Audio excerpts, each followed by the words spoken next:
আপনারা হয়তো একটা বিষয় অবগত হয়েছেন যে আসিফ মাহমুদ সজীব ভুঁইয়া একটি কথা বলেছিল যে আমরা যদি আওয়ামী লীগ সরকার ক্ষমতা হস্তান্তর না করত তাহলে আমরা সশস্ত্র যুদ্ধ করার প্রস্তুতি নিয়েছিলাম এবং কি আমরা সশস্ত্র যুদ্ধের ডাক দিতাম। এখন আমার প্রশ্ন হচ্ছে, সশস্ত্র যুদ্ধটা কার সাথে হতো? সশস্ত্র যুদ্ধ হতো এদেশের যারা আওয়ামী লীগ সাপোর্টার আছে, যারা এদের বাংলাদেশপন্থী যারা আছে, তাদের বিরুদ্ধে এই পাকিস্তানি যে পেতাত্তা, আমি মনে করি তারা সশস্ত্র যুদ্ধ ঘোষণা করেছে ডিপ স্টেট পলিসির আপনার তাদের ইশারা এবং কি তাদের রোডম্যাপ অনুযায়ী। সে ইতিমধ্যে একটি কথা বলেছে যে 29 সাল পর্যন্ত ক্ষমতায় থাকার একটি রোডম্যাপ তারা তৈরি করে দিয়েছিল। কিন্তু প্রশ্ন হচ্ছে, জুলাই আগস্টে যে হত্যাকাণ্ডগুলো হয়েছে, কতজন মানুষের ফরেনসিক রিপোর্ট তৈরি করা হয়েছে? এগুলো কি হয়েছে? না, কারণ এগুলো পুলিশের গুলিতে মারা যায়নি। ডিপ স্টেট বলতে যে শব্দটি ইতিমধ্যে আসিফ মাহমুদ বলেছে, সেই ডিপ স্টেটের মাধ্যমেই এখন মনে হচ্ছে প্রফেশনাল শুটার যারা, তারা বাংলাদেশে এই আন্দোলনের সময় কাজ করেছে। বিভিন্ন ছাদ, বিভিন্ন গাছ, ওখান থেকে তারা ছাত্রদেরকে লক্ষ্য করে গুলি করেছে, ছাত্রদেরকে ফেলে দেওয়া হয়েছে গুলি করে। এমনটাই কিন্তু তার বক্তব্য থেকে বোঝা যাচ্ছে যে ডিপ স্টেটই তাদেরকে সর্বাত্মক সহযোগিতা করেছে এই আন্দোলন সফল করার জন্য, যাতে করে আওয়ামী লীগ সরকার ইচ্ছাতেই ক্ষমতা ছেড়ে দেয়। কারণ মৃত্যুর সংখ্যা যদি বাড়তেই থাকে, কোনো সরকারি ক্ষমতায় থাকতে পারবে না। আপনারা দেখেন যে এই আন্দোলনের সময় পুলিশ কতগুলো গুলি করেছে, কোন পুলিশ গুলি করছে, প্রত্যেকটা সিসিটিভি ফুটেজ যদি আপনারা টান দেন, গিয়ে দেখবেন যে এই আন্দোলনকারীদের উপরে পুলিশের গুলি কম পড়েছে।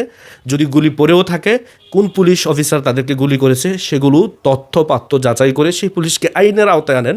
কিন্তু 7 পয়েন্ট যে গুলির কথা বলা হয়েছে আপনার রাইফেলের, এগুলো তো বাংলাদেশে ছিল না পুলিশের কাছে। তাহলে এই শুটাররা কোন দেশ থেকে প্রবেশ করেছে বাংলাদেশে এবং কি ছাত্রদেরকে হত্যা করেছে?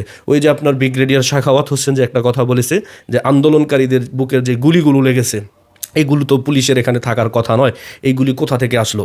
এখন এগুলো আসিফ মাহমুদ সজীব ভুঁইয়াকে যদি আপনার অ্যারেস্ট করে জিজ্ঞাসাবাদ করা হয় যে এই ছাত্রদের উপর গুলিগুলো কারা করেছে, কার ইয়াতে এগুলো হয়েছে এবং কি ডিপ স্টেট তোমাদেরকে কতটুকু সহযোগিতা করেছে এই আন্দোলনকে চাঙ্গা করার জন্য, বা কীভাবে এই ছাত্রদেরকে হত্যা করা হয়েছে, কোন শুটাররা ওই সময় কাজ করেছে, এইগুলো যদি আপনার খতিয়ে দেখা হয়, তাহলে কিন্তু আপনার অনেক কিছুই বেরিয়ে যাবে তার তথ্য অনুযায়ী।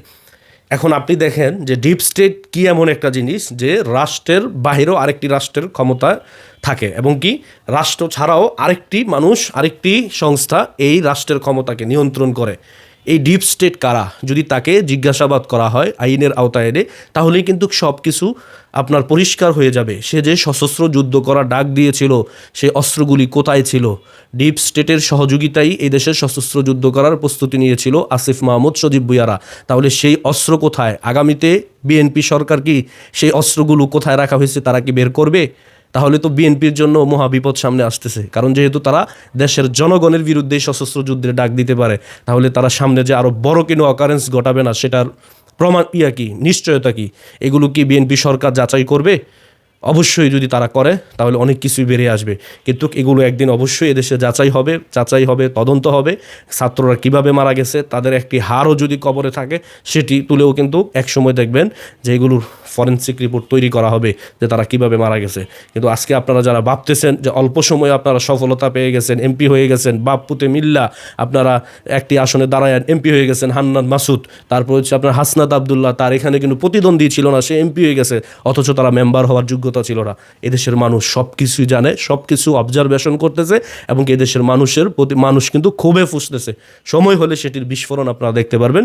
আপনারা যে কৃতকর্ম বাংলাদেশে করেছেন, সময়ের অপেক্ষা মাত্র। ডিপ স্টেট আপনাদেরকে আরও কীভাবে সহযোগিতা করেছে, এগুলো এখনই প্রকাশ করেন, আর না হলে আপনাদের সামনে আরও বিপদ আছে।